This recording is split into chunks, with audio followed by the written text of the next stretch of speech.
It prompted Top Gear's Jeremy Clarkson to say, "That is the most stupid looking car I have ever seen." And if anyone knows stupid looking, it's Jeremy. It's my Suzuki X90, part sports car, well, if lift out T-tops in the roof count, plus four-wheel drive. It's actually a Vitara under all that 90s blobbiness. This means it runs the G16V engine, which makes just under 70 kilowatts from its 1.6 litres. And it's longitudinal, driving the back wheels until the front hubs are engaged. The X90 is strictly a two-seater and it's totally stock, with coils and struts all round, trailing links in the rear, but some end up a little more tricked up and even on Jay Leno's radar. So anyway, I had the Gumtree search going for one of these for over a decade, and eventually one came up just over the border in northern New South Wales. So down I went to get it, and thankfully it drove all the way home with some fresh fuel in it. It was a paddock basher, and somebody had had a lot of fun in the mud with this. But I got it home, 160 kilometres, and set about putting it back on the road. When I cleaned up the interior, I found a piece of paper with a name on it, which led me to the former owner from around 10 years ago. They said it had spent a few days on the beach sand, which might explain the work it needed done.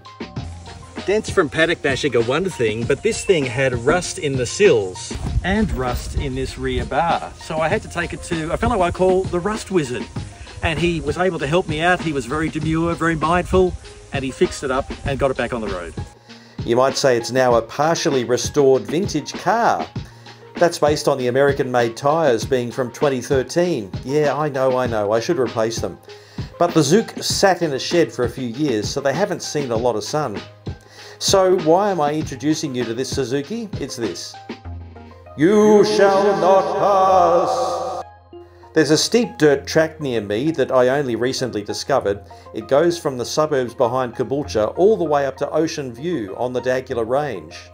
There's talk that this used to be the main north road between Dayborough and Wamburan, and that the Common Coast stagecoaches use this route.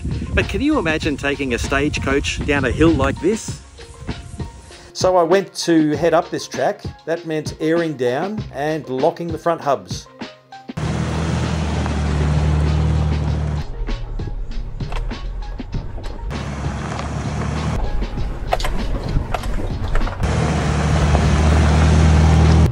This is steep.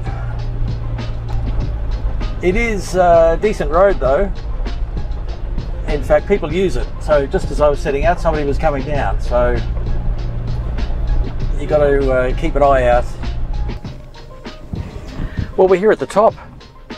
The first bit was the worst. The rest of it wasn't too bad, but the first bit was very, very steep. So what I'm going to do now is take the roof out and go back the way I came. Gravity will be helping this time.